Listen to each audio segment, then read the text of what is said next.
Maintenant, on va enchaîner avec d'autres recommandations. Il s'agit des recommandations internationales de la prise en charge du diabète qui vont être présentées par mon ami le professeur Hanal Wahabi, qui est chef de service d'endocrino au CHU Mohamed Hassan de Fès et enseignante à la faculté de médecine et de pharmacie de Fès. À toi la parole. Merci, cher ami. Mesdames et messieurs, bonjour. Merci au comité d'organisation pour les efforts fournis face à le plaisir de vous accueillir. Alors moi, j'ai la tâche difficile de parler des recommandations internationales en diabétologie. Je ne vais pas bien évidemment les citer toutes. Par contre, on fera ensemble un petit voyage virtuel organisé vers plusieurs continents, l'Europe, l'Amérique, l'Océanie, l'Afrique. Et pour conclure la somme des toutes, l'IDF et l'OMS, on verra surtout quels sont les points de convergence et de divergence de ces différentes recommandations. Et avant de commencer, je vous montre cette diapositive, les recommandations ADA-OSD 2007. C'était l'année où j'ai commencé ma spécialité en endocrinologie. Donc on voit que l'algorithme, ça n'a rien à voir, ça a beaucoup changé. Avant, c'était une prise en charge, si on veut dire, fixe. Là, elle est devenue plus... donnant la metformine comme traitement de première intention, puis associant les autres selon le profil patient. En matière aussi d'objectifs d'hémoglobine A1C, avant c'était un objectif universel, unique pour tous les patients, et devenant plus individualisé, personnalisé au cas par cas. On avait aussi la médecine centrée, l'approche médecine centrée sur le patient, la prise en charge de la globalité des facteurs de risque, et surtout la commercialisation de nouvelles molécules antidiabétiques. Et après les recommandations FDA, comme vous avez dit, professeur Halimi, il y a des études qui n'arrêtent pas de sortir année après année. La flèche, elle continue.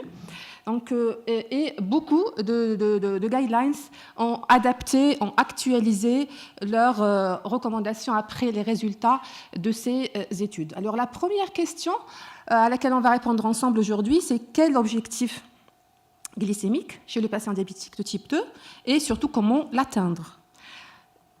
Alors, ce qui fait l'unanimité de toutes les guidelines, c'est le rôle primordial d'une prescription diététique, d'activité physique régulière et adaptée aux patients, d'une perte pondérale raisonnée surtout, réfléchie, arrêter le tabac, l'éviction du tabagisme, éviter le stress. Sur ça, je ne saurais pas être bénéfique, et aussi un sommeil suffisant et réparateur. Aussi et surtout, le rôle crucial d'une bonne éducation thérapeutique, d'un accompagnement de ces malades au quotidien et d'une alliance thérapeutique pour aider ces patients-là à gérer une maladie chronique tous les jours. L'autre point de convergence de toutes les recommandations, des lignes directives, des guidelines, des prises de position, c'est le caractère individualisé de l'objectif en matière d'hémoglobine A1C. Alors cet objectif, il est individualisé, personnalisé et surtout, il est co-décidé avec le patient et il est évolutif dans le temps. Ça veut dire, si aujourd'hui il est tel, après quelques années, les circonstances elles vont changer, on va changer cet objectif en matière d'hémoglobine A1C. Alors, arrivons au vif du sujet. Alors, j'ai choisi de commencer par les recommandations les suisses. Pourquoi ? Parce qu'elles étaient les premières ou parmi les premières à tenir en compte des résultats des études de sécurité cardiovasculaire en PAREG et LIDER. Donc la première question qu'on va poser chez les patients diabétiques de type 2, bien sûr, la metformine reste le traitement de première intention pour presque toutes les recommandations. Alors la question qu'on va se poser, est-ce qu'il y a une maladie cardiovasculaire? Est-ce qu'il y a un antécédent d'infarctus de myocarde, d'encore instable, d'AVC ischémique ou autre? Si oui, alors là, on va prescrire soit en association toujours à la metformine, d'un inhibiteur de SGLT2 ou d'un analogue de GLP1.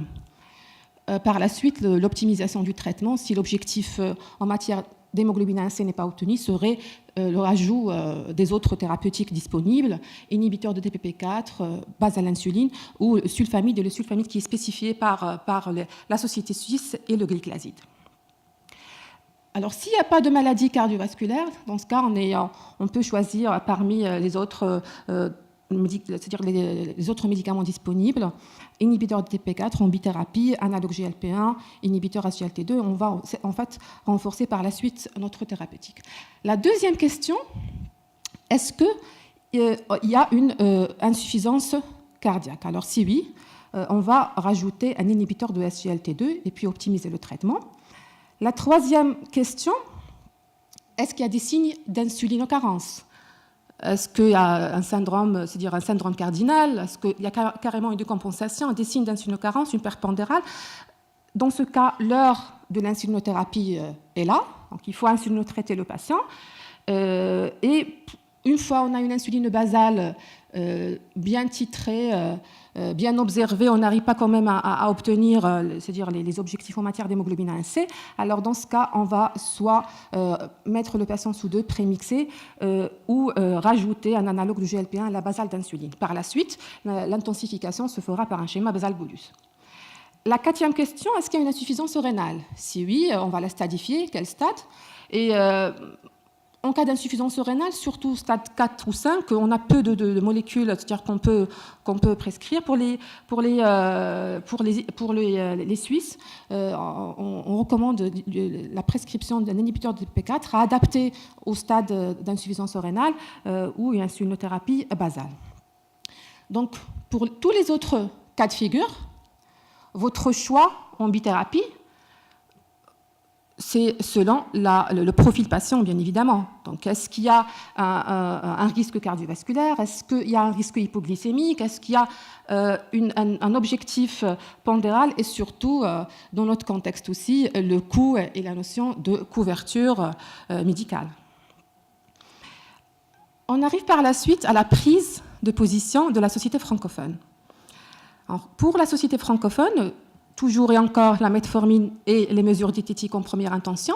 Alors on commence par une bithérapie quand l'hémoglobine A1C est plus de 9% et une insulinothérapie si cette hémoglobine est plus de 10%.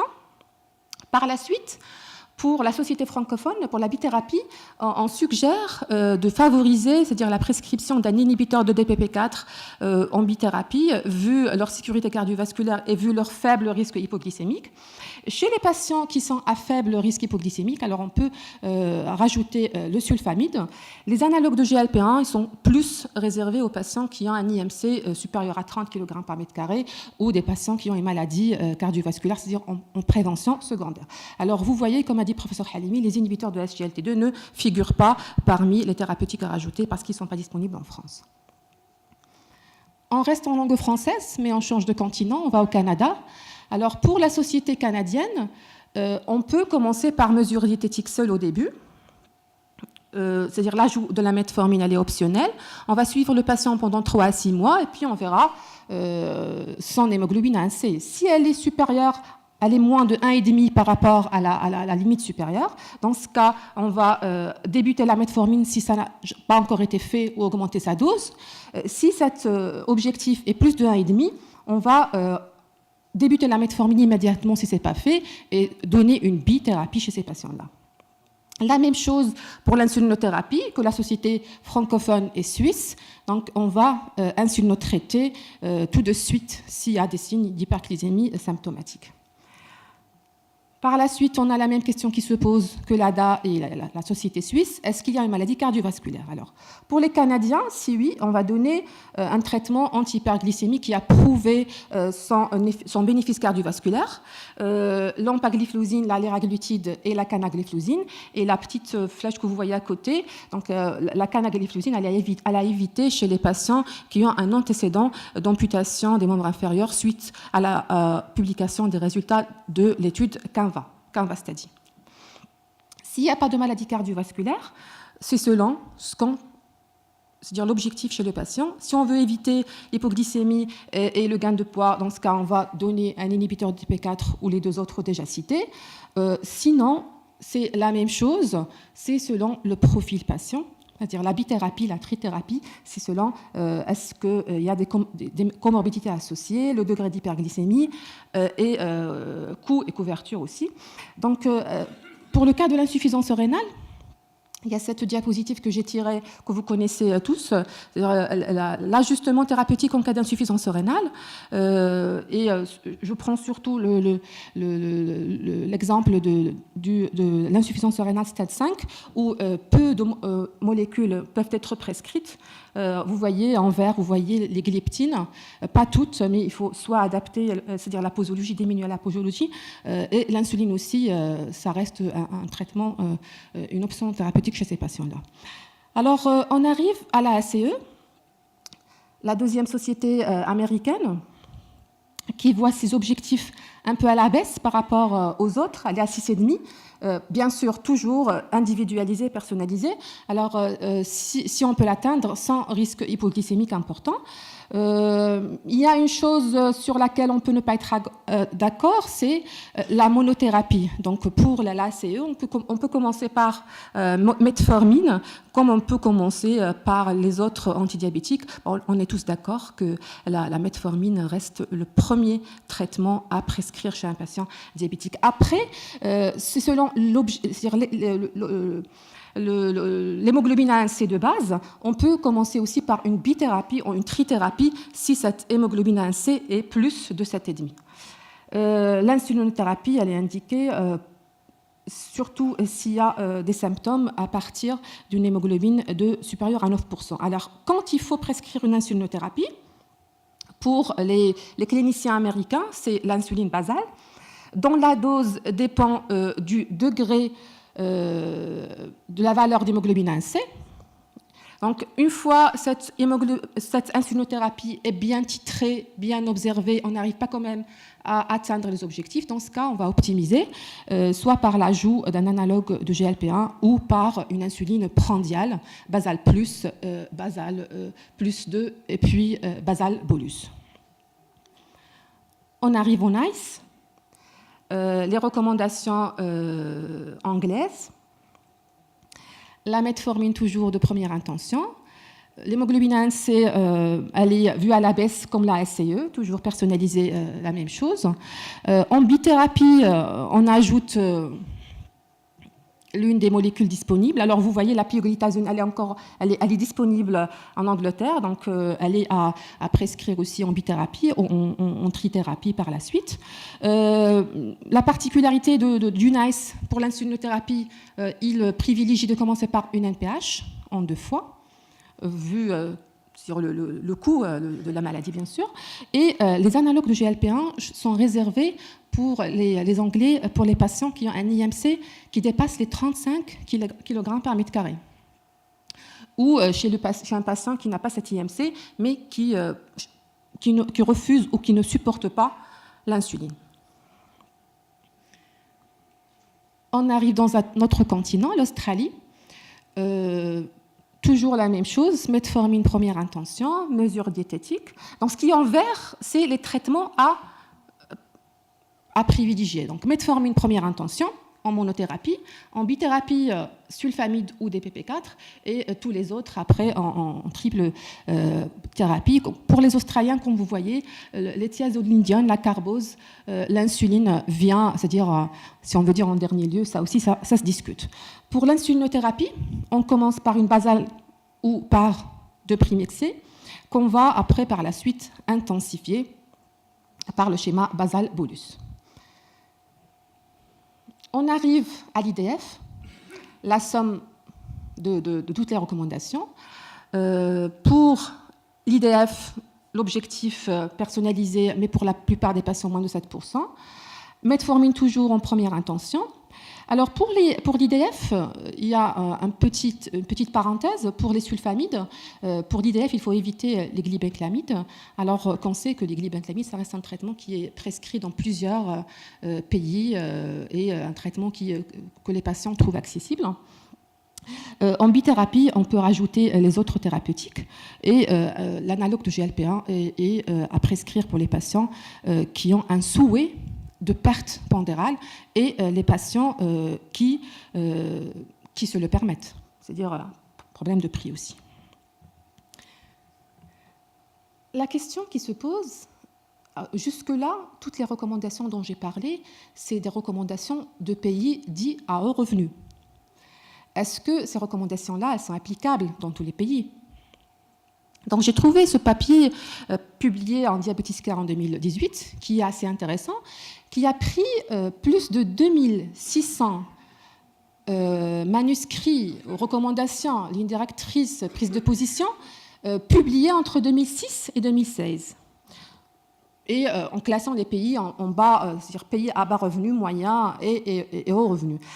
Alors, sur les 2600 manuscrits, juste 56 ont été jugés éligibles et 17 directives. Donc, en analysant la diapositive, vous voyez en orange, en rouge, je ne sais pas comment vous le voyez, en orange, c'est les recommandations qui émanent des pays à haut revenu. Et en bleu, les recommandations qui émanent des pays à faible revenu. Donc, les autres couleurs, c'est les cas intermédiaires.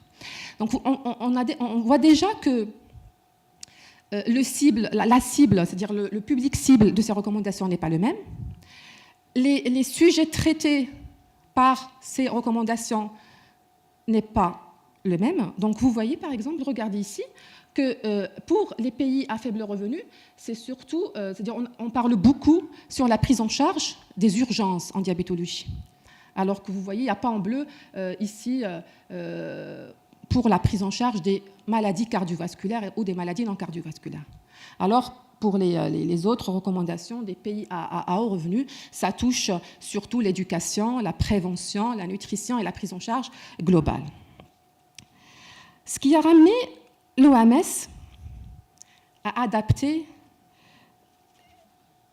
à sortir des recommandations pour les pays à faible revenu. Donc, comme a dit le professeur Halimi, la santé n'a pas de coût, mais elle a un prix. Donc, pour l'OMS, pour les patients, c'est-à-dire pour les pays à faible revenu, la metformine en première intention, les sulfamides en deuxième intention, et l'insulinothérapie en troisième intention. Donc, on peut en discuter à la fin, si vous voulez, sur ces recommandations.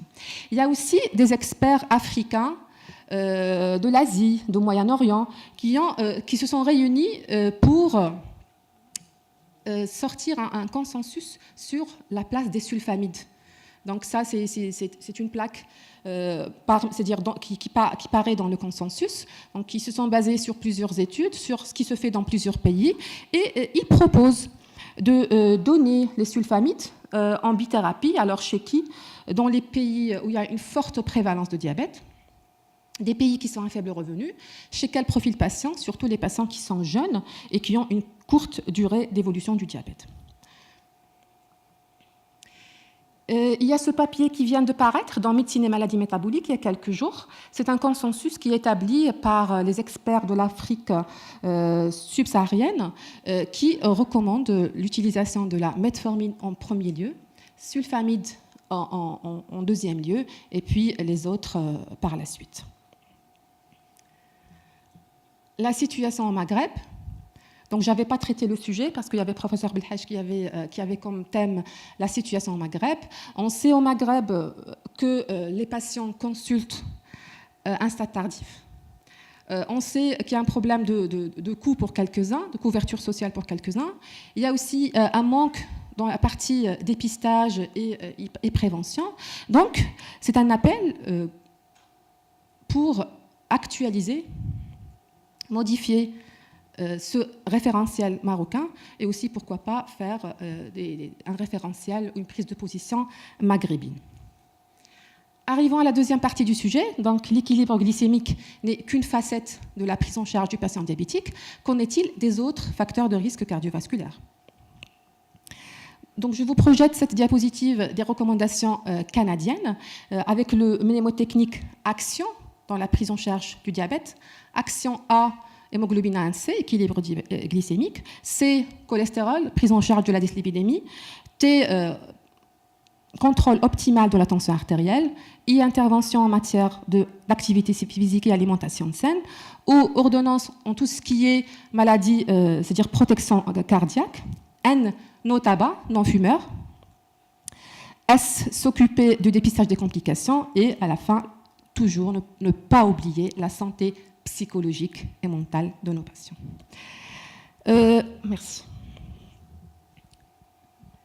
En matière d'hypertension artérielle et diabète, les seuils, en comparant quelques recommandations, ils changent sensiblement entre, c'est-à-dire cible thérapeutique ou diagnostic, 130 et 80, 140, 90. Et cet objectif thérapeutique, il est vu à la baisse si on a une atteinte d'un organe cible associé au diabète. Quel traitement prescrire chez le patient diabétique pour gérer son hypertension artérielle? Pour la majorité des recommandations, il faut privilégier les IEC et ARA2, donc IDF australienne. Pour les Canadiens, on privilégie les IEC et ARA2 pour les patients qui ont une maladie cardiovasculaire, sinon on prescrit les autres molécules. Et pour la bithérapie, elle est conseillée d'emblée pour la Société européenne de cardiologie, et si on n'arrive pas à atteindre les objectifs avec une monothérapie ou une hypertension artérielle assez importante. On arrive à la dyslipidémie. Je ne peux pas m'étaler là-dessus, j'ai vu la contrainte du temps, mais la stratification du risque cardiovasculaire, elle est différente d'une société savante à une autre. Il y a le score, il y a le score à ACVD, il y a le Framingham. Donc il faut déjà stratifier ce patient-là, il est à risque.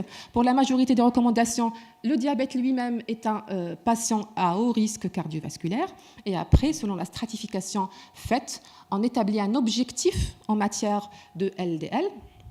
Et selon l'objectif du patient, on va commencer par une statine ou une autre, par une dose ou une autre. On associe l'ézetimibe chez quelques patients qu'on n'arrive pas à contrôler sous monothérapie statine, et les inhibiteurs PCSK9 sont réservés pour la prévention secondaire et en cas d'hypercholestérolémie familiale. Alors, il y a quelques années, on sait que l'antiagrégant plaquettaire n'est pas recommandé chez tous les patients diabétiques. Il est réservé chez les patients qui ont une maladie cardiovasculaire établie. La troisième question, qu'en est-il des complications des populations particulières? Alors, j'ai une seule diapositive. À l'unanimité, il faut assurer un équilibre glycémique optimal pour éviter les complications chroniques dégénératives micro-macroangiopathiques. Et il faut aussi chercher ces complications pour les trouver à un stade précoce et les traiter à un stade précoce et éviter leur évolution. Alors pour l'œil, il faut faire un examen ophtalmologique chaque année, voire 2 ans pour quelques sociétés savantes. Pour les reins, on fait un dosage de créatinine annuel avec un dosage, c'est-à-dire un calcul du débit de filtration glomérulaire. Et vous voyez, on parle dernièrement plus du ratio créatinine-albumine que de la microalbuminurie de 24 heures. On sait qu'en pratique, pour quelques patients, il est difficile de recueillir les urines sur 24 heures, et surtout pour nous praticiens, être sûr que cette microalbuminurie de 24 heures reflète vraiment le statut de ces patients-là. Pour le pied, il faut évaluer, est-ce que ce patient-là il a un pied à risque? Il faut examiner au monofilament, il faut faire un examen neurologique bien c'est-à-dire exhaustif. Chercher la maladie cardiovasculaire et l'artériopathie oblitérante des membres inférieurs, ça c'est tout un... Je ne peux pas rentrer dans les détails, c'est tout un chapitre des recommandations qui sont faites que pour ces patients-là. Il y a des controverses là-dessus importantes. La santé mentale, à ne pas oublier. Chez ces patients-là, quand on les voit en consultation, il ne faut pas oublier d'administrer des questionnaires de dépression, d'anxiété et de qualité de vie, et des questionnaires qui sont adaptés aux patients, parce qu'il y a des questionnaires généraux et des questionnaires spécifiques aux patients diabétiques. Et pour finir, les populations particulières. la femme enceinte. Il y a des recommandations que pour la prise en charge du diabète, c'est-à-dire au cours de la grossesse, un intérêt primordial de l'équilibre préconceptionnel, une recherche des complications avant la grossesse et chaque trimestre si tout va bien, et aussi un équilibre durant toute la grossesse, intensifié et optimal aussi lors de l'accouchement. Il y a la population particulière des sujets âgés qu'il faut c'est-à-dire traiter de façon, c'est-à-dire ils ont leurs particularités, vu par exemple leur risque important d'hypoglycémie, de dénutrition et autres.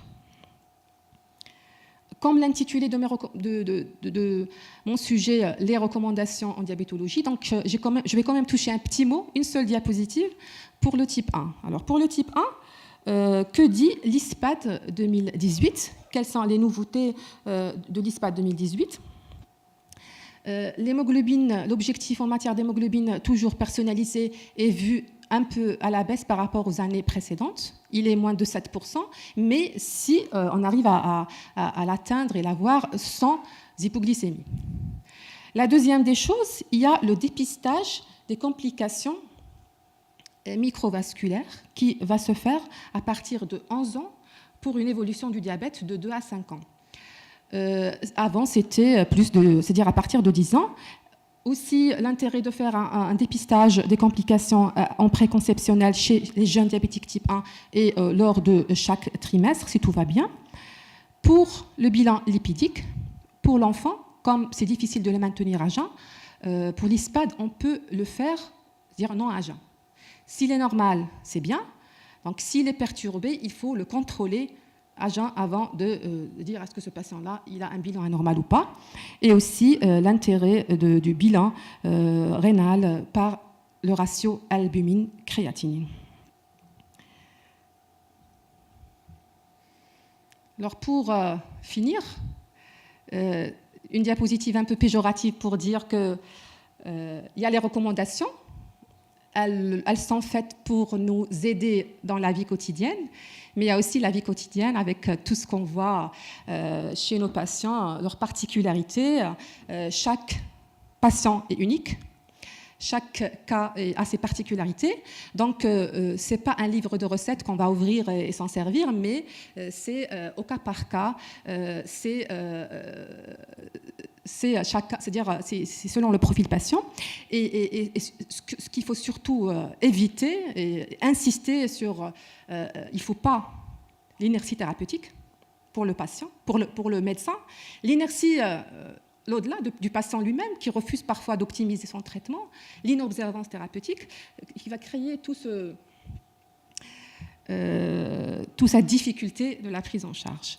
Et j'ai pris cette citation du professeur Herzl-Gersten, qui est très, très, quand même, parlante. Ni les preuves, ni les jugements ne suffisent à eux seuls. Un technicien, il peut vous donner une preuve sans faire appel à son jugement. Un ami, il vous donne un jugement sans preuve. Et vous et moi, praticiens, professionnels de santé, on va associer preuve et jugement pour prodiguer les meilleurs soins à nos patients diabétiques. Je dois quand même conclure pour dire qu'il faut une bonne hygiène de vie. Il y a la metformine et il y a le reste par la suite. La prise en charge doit être globale de tous les facteurs de risque et l'heure est là pour faire un référentiel marocain et maghrébin. Et je vous remercie. Merci beaucoup, professeur Louahabi, pour votre communication.